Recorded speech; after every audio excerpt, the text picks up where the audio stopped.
Steelers, Raiders, and these teams used to feature a bunch of tough guys. They do again, Guy, with Lawrence Timmons coming off a game where he played with a broken hand, and you got a flu shot yesterday, so it's just a weekend full of tough guys. Yeah, me and Lawrence have a lot in common.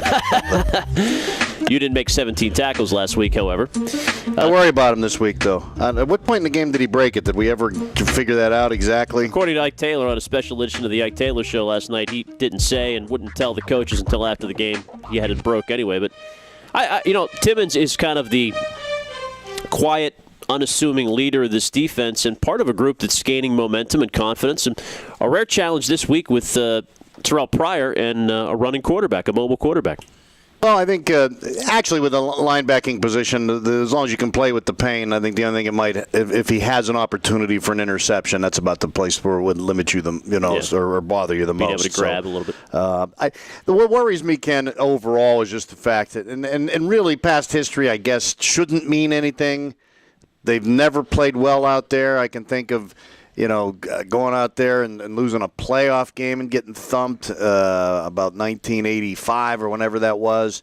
I think it was Tunch's rookie year. I think about the wars that they had with them in the Chuck Noll days, the AFC Championship games, the two recent trips out there when the Raiders were bad. I think this Raiders team is better than the last two that beat them out there. They've lost 9 of the 14 times they've gone there, and that overall bothers me. Well, clearly they got some history here, recent history, which has not been good. Also, the West Coast trips have not been pleasant. Mike Tomlin's staying the course, though. They're not going to change the way they do anything. So I don't know if that's arrogant or defiant or whatever you want to phrase it.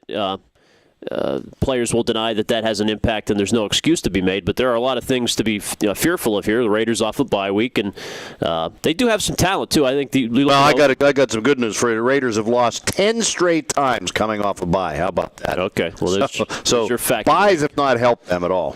Well, which is the stronger stat coming in here then? The Steelers can't win on the West Coast or out of their own time zone, or the Raiders can't win off a bye week. But they've got some good players. Charles Woodson was added. Tracy Porter, the last time he played Ben Roethlisberger, had a pick 6 for the Broncos.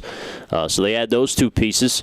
Lamar Houston, in his past, he can get after the quarterback. And they've got skill position players. We saw that last year. They put up 34 points on this Steelers team without Polamalu.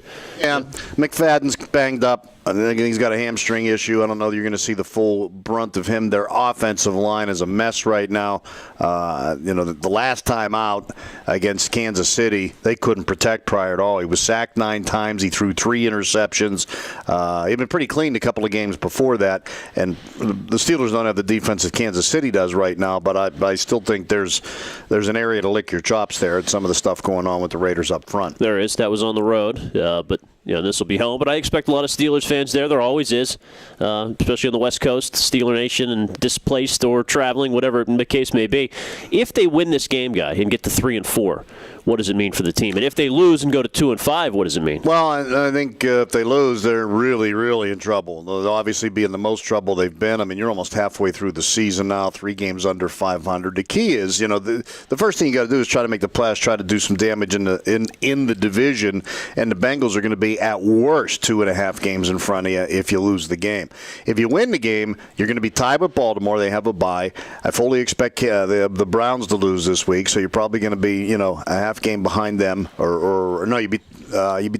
Sort of in the cellar with them. You'd be tied for second place. You'd pass the Browns up. So, I mean, now you're still 2.5 if Cincinnati wins behind. But I think, when you're trying to leapfrog a couple of teams, you're when you can focus on one and you have a game left with them, and maybe you can make up, you've already had your bye. Maybe they lose the week that you win the week that they're off.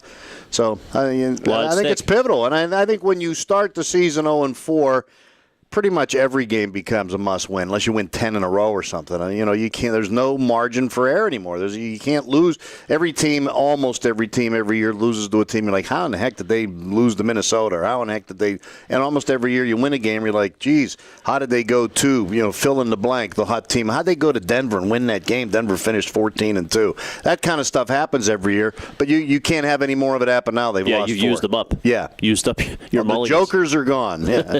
If you win, though, we're talking next week about a big New England game and then a chance to get back to 500 in Foxborough. So, pivotal weekend for sure. Guy Junker, Ken Laird, all brought to you by Mr. Magic Car Wash. 5 great convenient locations in the South Hills and online at MrMagicCarWash.com.